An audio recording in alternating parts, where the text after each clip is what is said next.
Welcome back, everyone. Oz here, and today I've got some r/AmITheDevil for you all. As per usual, I'll be reading the posts, giving you my own opinion, and I hope you do the same down in the comments below. And without further ado, let's jump right into it. Cross-posted from r/AmITheAsshole. Am I the asshole for telling my daughter I don't owe her anything, and that she needs to learn to be respectful? Y'all ready for whiplash in the first two sentences? It may sound harsh if you don't have context. I, 39 male, have custody of my daughter Rose, 9 female, for only a portion of the time. I pick her up every other Friday after school and drop her off at school the next Monday. My ex-wife has her the majority of the time. I want to say that Rose has been diagnosed with ADHD. Being a parent with a disabled child is so much harder than having a normal child is. I've made many sacrifices for Rose. I still have to monitor her as if she's 5 and have to make sure she doesn't watch TV unless her homework's done. She also is a bad listener, and I have to have extreme patience when dealing with her. I also have to split costs with my ex to pay for a math tutor for Rose because she rarely focuses in class. Last week I had to pick her up and take her to the grocery store because we needed dinner supplies. I was listing off the dinner ingredients and couldn't remember one. Rose suggested the one I forgot, and I told her that was it. She puffed out her chest and said, "No need to thank me," in a very arrogant way. We were at a red light, so I turned to her and sternly asked, "Rose, what did you say?" She mumbled out, "Never mind." I firmly explained to her that is extremely inconsiderate and disrespectful. I don't owe you anything. I don't have to do half the stuff I do for you, so you need to really think about the way you talk to me and be grateful. What a fucking dude. Like, she's 9. Rose rather insincerely mumbled out sorry and was quiet for the rest of the time. She sat in the back seat even when I offered her to sit in the front again. I even offered her ice cream, but she said no and would refuse to look at me. We got home and she did her work, a reading project she was supposed to finish in class that day, without me having to monitor her, but then didn't want to watch a movie with me. She was really quiet for the entire weekend. My ex blew up my phone on Tuesday saying she knows what you told Rose, and that I'm a horrible father. My ex is honestly the reason that Rose acts entitled and still has meltdowns. What am I supposed to do? Stop disciplining Rose because she has a tantrum? My brother in Christ, you had the tantrum. As I said, I make many sacrifices to help Rose. I drive Rose to and from school so she doesn't have to walk the 3 miles. I buy her toys and other things, and just last month, I agreed to babysit Rose for 3 days when X's mother was in the hospital. My father was barely in my life. He wouldn't buy me things and would make me walk home. Rose isn't a baby anymore. She's old enough that she needs to learn to be grateful when people do things for her, because they don't have to, and her attitude won't work in the real world. I could have been gentler, but sometimes showing tough love is necessary to correct bad behavior when coddling won't fix it. Am I the asshole? Edit 1. First off, I've read the comments, so you don't need to keep blowing up my DMs calling me a god. That's what I said.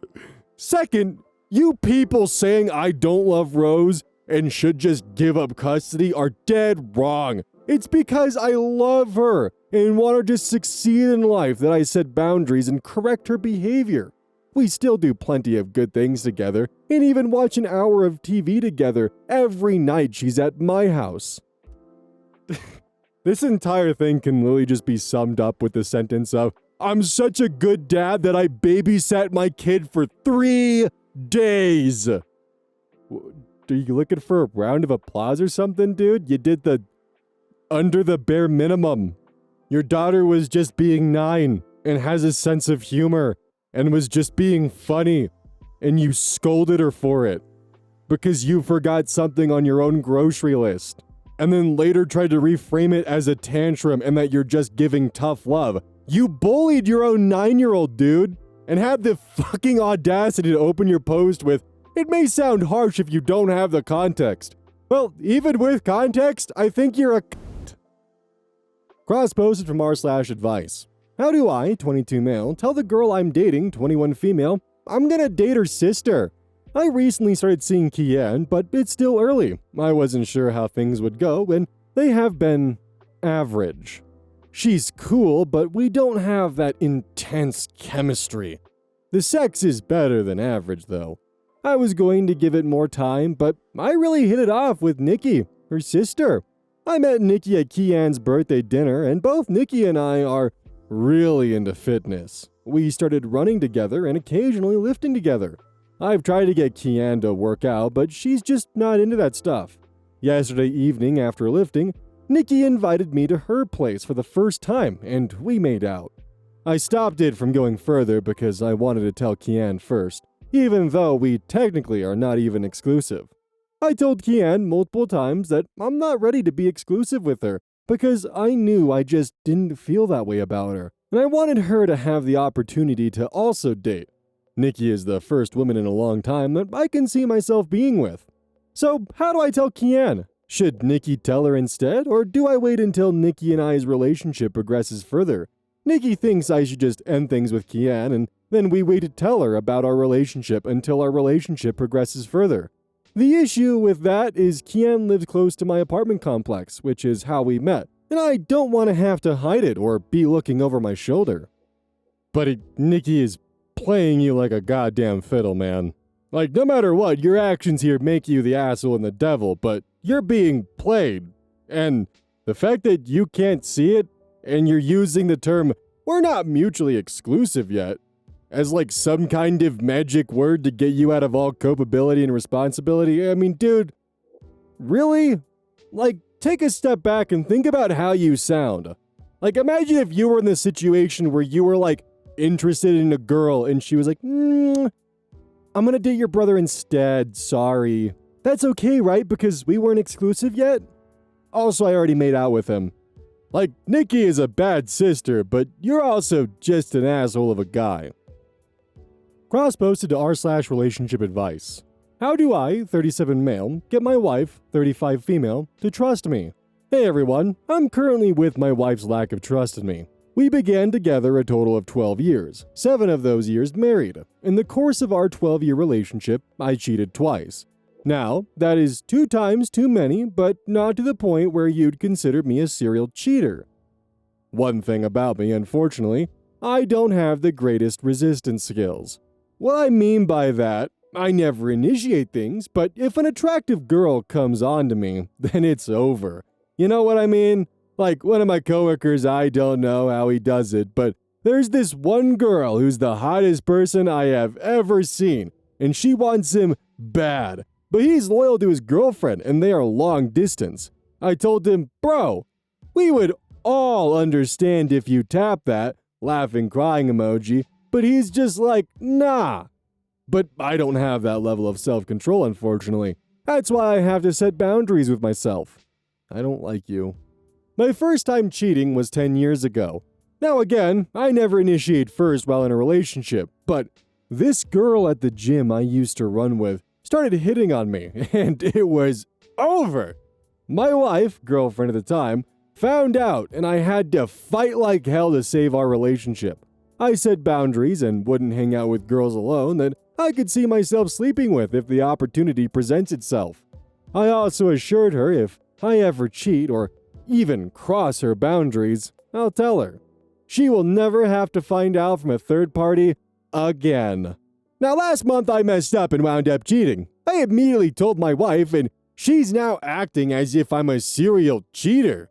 She's trying to adopt some very harsh measures. She said she doesn't want me hanging out with women one-on-one outside of work.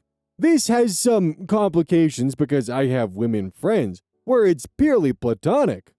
Now, from my wife's perspective, she feels she doesn't trust when I say this relationship is purely platonic because she thought the person I cheated with was platonic and then you slept with her. Now, I'm going to explain why this is a bad example. So in this case, I did tell my wife this was a platonic thing, and I'm not attracted to her.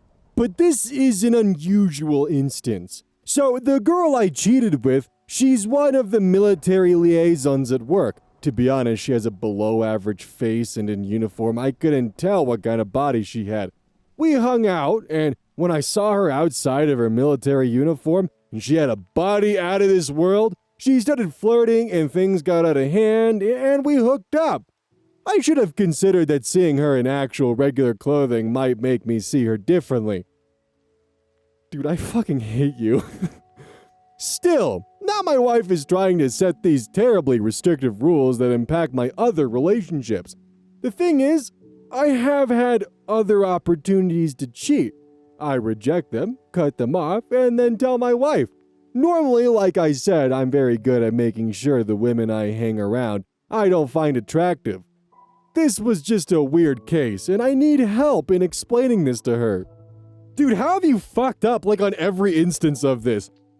Reddit, I need help explaining to my wife that normally I only hang out with ugly chicks. But this time, this chick, she got into an outfit that made her look hot, and I just couldn't resist. You guys know how it is, am I right or am I right? When you just see a pretty lady and she flirts with you, you just gotta hook up with her. I mean, who could blame you, right? Laughing, crying emoji. Like, dude, fuck you on that front. Like, just, dude. I hate that, like, that little, like, joke, sarcastic rant wasn't even sarcastic. I was basically just quoting him. Like, the fact alone that she hasn't just kicked you to the curb and is actually giving you this second chance, dude, you better thank your lucky stars and, like, fucking listen to her. Like, the fact that you have even been given this much leeway, you should just, honestly, take it on the nose and just deal with it, dude. Seriously, your wife is willing to draw boundaries, respect those boundaries, because you can't be trusted with regular boundaries, dude. And not to mention, how would you even begin to explain that to your wife? Don't worry, babe, I'm still good around my other platonic friends. Unless, of course, they dress attractively. Then I can't promise you anything. But they normally don't, so it's okay, don't worry. Like, dude, put the shovel down and stop fucking digging.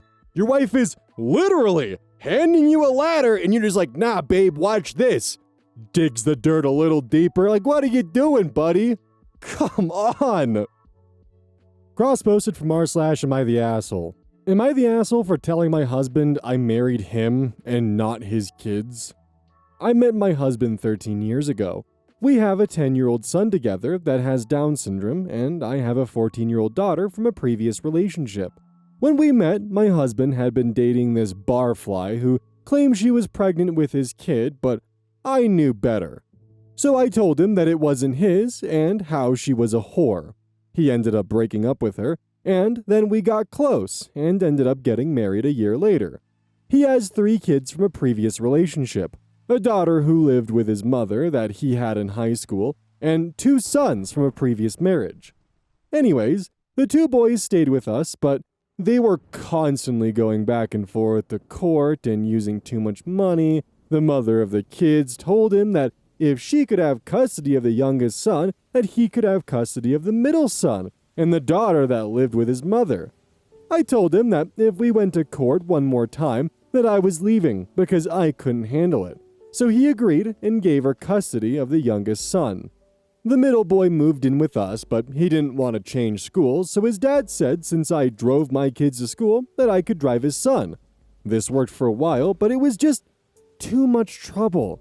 And when I told my husband this, he let middle son go live with his mother and his daughter because she went to the same school. A couple years later, after the oldest daughter moved out, she had to leave her home and needed somewhere to stay. She was married and had a 2-year-old boy.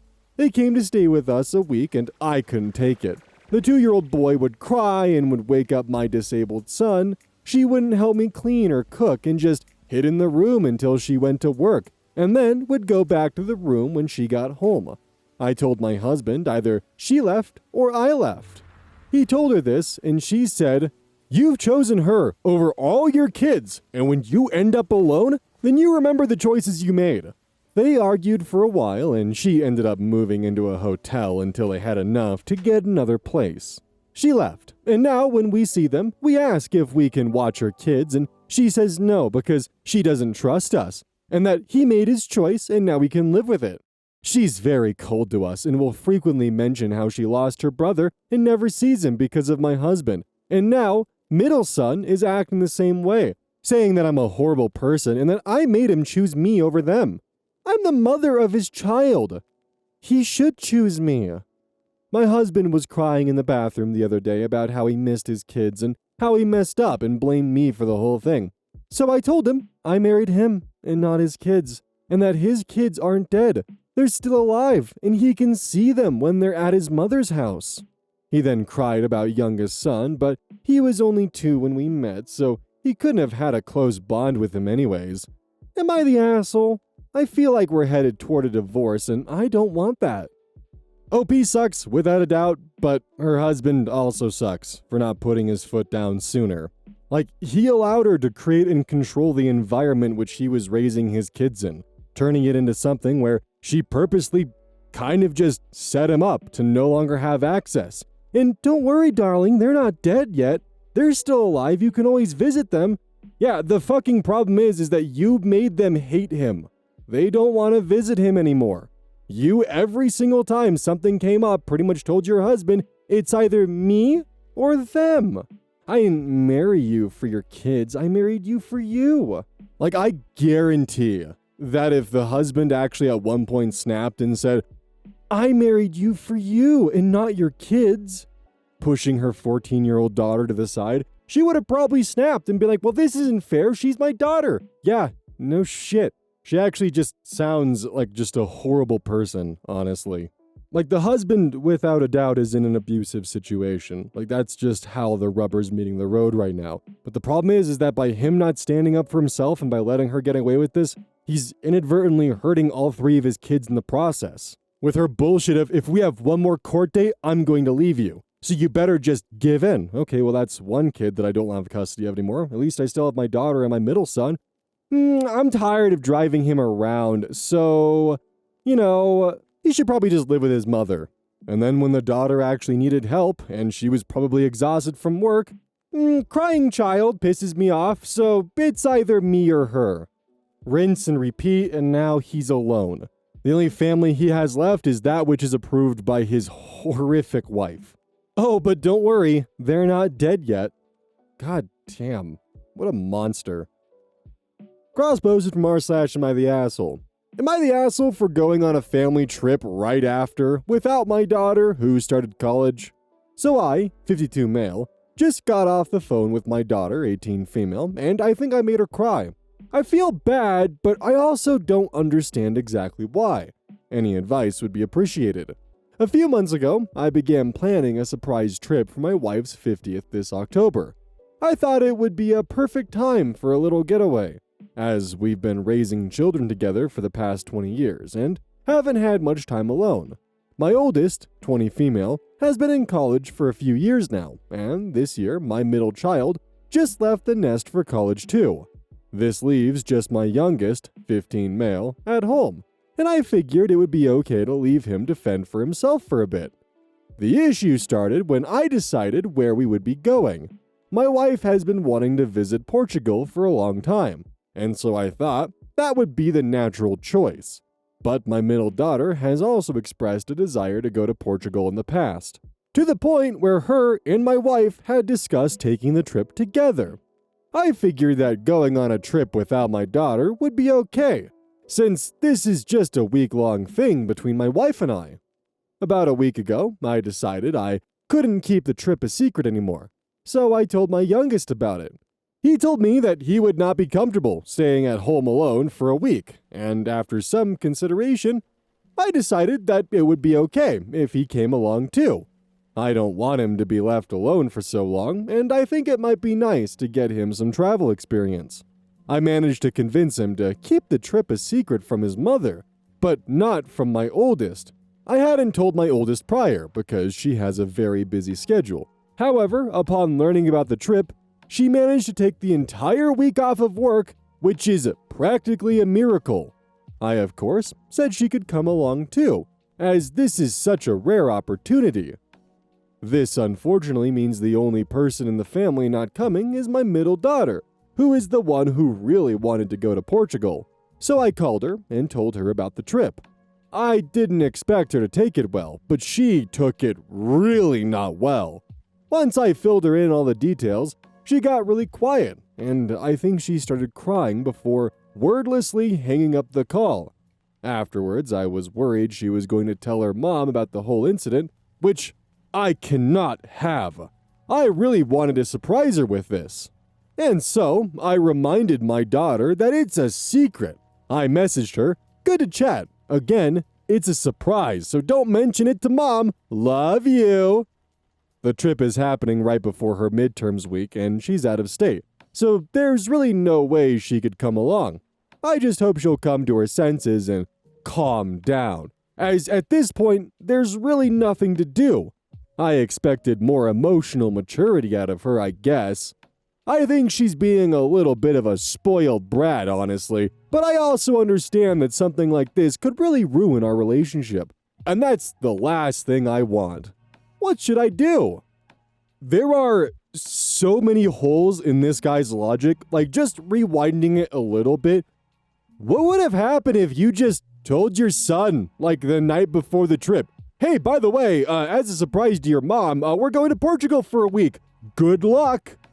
Like, seriously, what were you gonna do if he wasn't gonna come along, or express his concerns as a 15-year-old about being home for a week while you guys were at Portugal the night before you guys were supposed to leave? Like, what would you have done then? Like, you got lucky that your mouth was too big for your own secret and you told your son anyways and allowed you to plan around that. And then you told your oldest, who then made time off and decided to come with you guys. And the whole point of this trip was to literally just have you and wife time. No kids allowed. And now you're bringing the other two kids with you. On top of that, you've managed to exclude the only daughter who has previously expressed an explicit desire to go to Portugal with your wife. You told her about this trip, that she will not be able to attend because of her finals, and guess what? Your entire family is going without you. Sorry I made you cry. Good chat, by the way. Also, don't tell your mom because it's still a secret. Damn, why is my daughter crying? She's being a spoiled brat, but I guess I can understand that this could really ruin our relationship, and that's the last thing I want.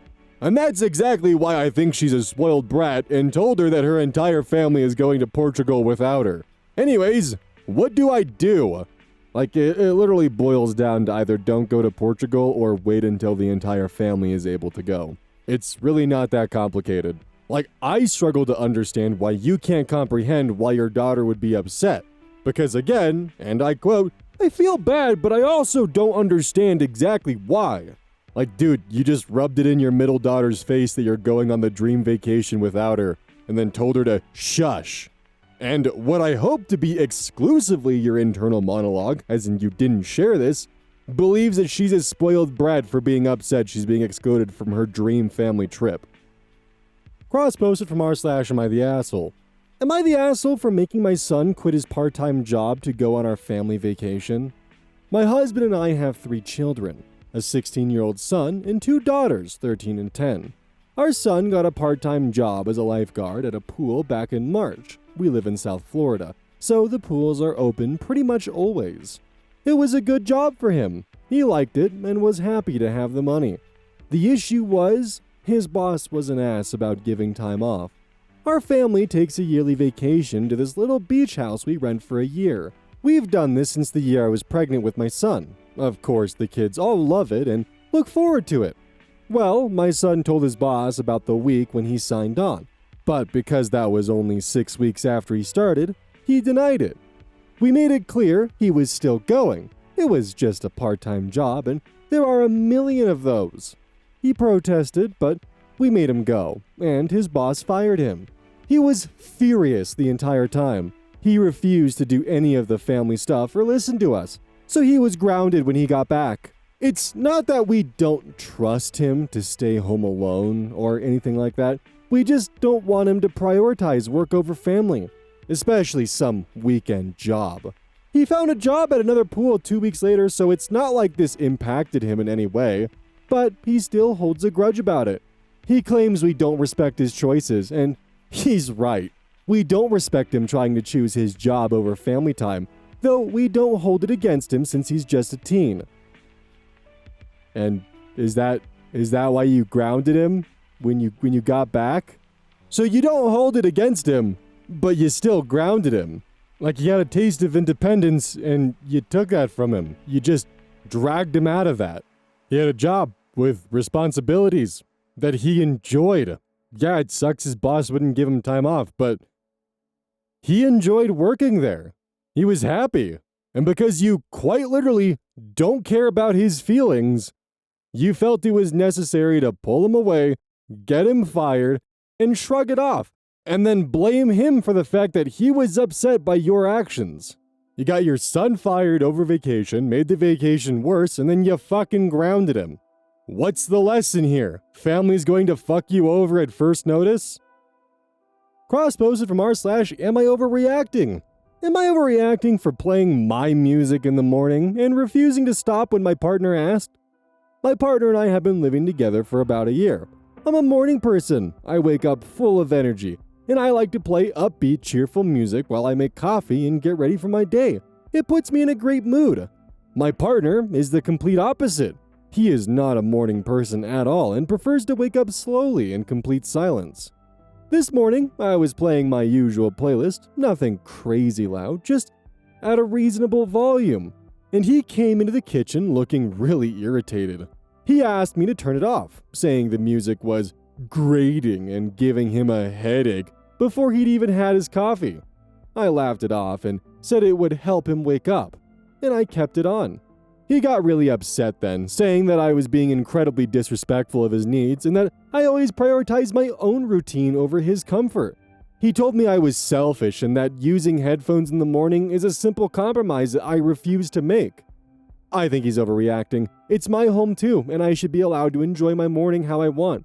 I don't ask him to change his habits for me. He's been giving me the silent treatment all morning, and I'm starting to wonder if I was an asshole for not just turning the music off. So why won't you wear headphones? It really is just an easy compromise. Just get some lightweight earbuds or something that are wireless that allow you to have your morning routine and have your flow, especially if they have pass-through, so it doesn't even feel like you're wearing headphones and sounds like the music is just part of the environment and you still hear your, movements and the coffee machine and all that kind of shit. If having the ambient sound is important, just do that. It is a pretty easy compromise. Your partner likes to wake up to a quiet environment, and you are literally doing the exact opposite and wondering why he's grumpy. Not everyone's a morning person. Some people just need time for their brains to turn on after they wake up. That's just how some people are built. Not everyone can spring out of bed and be ready to go with some good happy music and just vibe right into it. I mean, hell, when you're woken up by an inconvenience that's out of your control and it's someone else doing that, are you instantly ready to go in the morning, or are you kind of groggy and tired and wanting more sleep? Because that's what your boyfriend's going through every morning. And also, he's not asking you to change your habit, he's just asking you to wear headphones. What are some of the habits that he does that are disrupting your sleep schedule? Because you did kind of throw that in the last paragraph that, well, I'm in the moral high ground here because I don't ask my partner to change his habits for me. Are his habits disrupting your sleep schedule? Are his habits annoying you? Can you give any examples of ones that annoy you enough to the point where you do bring up the fact that he apparently has habits that you might want him to change, but don't ask him? Have you ever thought of communicating this to him? Just a thought. Buy some headphones. It'll make him happy. I promise. Open up your lines of communication. Talk with each other. It's not that hard. Don't forget, this is brought to you by GamerSupps. Use code ODDS at checkout. It's basically a caffeine powder that you put in your water, and I actually really like it. I use this on a daily basis. Don't forget that every purchase you make using code ODDS directly supports the channel. And if you want a personal recommendation from me, I would either recommend the Soda Pressing Bear or Dragon Fruit Punch. Those two are currently my favorite flavors. And as a note, once we sell a certain amount of stuff, I get my own flavor and my own cup, and you all know I'm gonna choose some degenerate shit that's gonna make their PR team squirm. My goal is to make them regret partnering with me. So please, use code ODDS at checkout to make my dream come true of making a PR team squirm.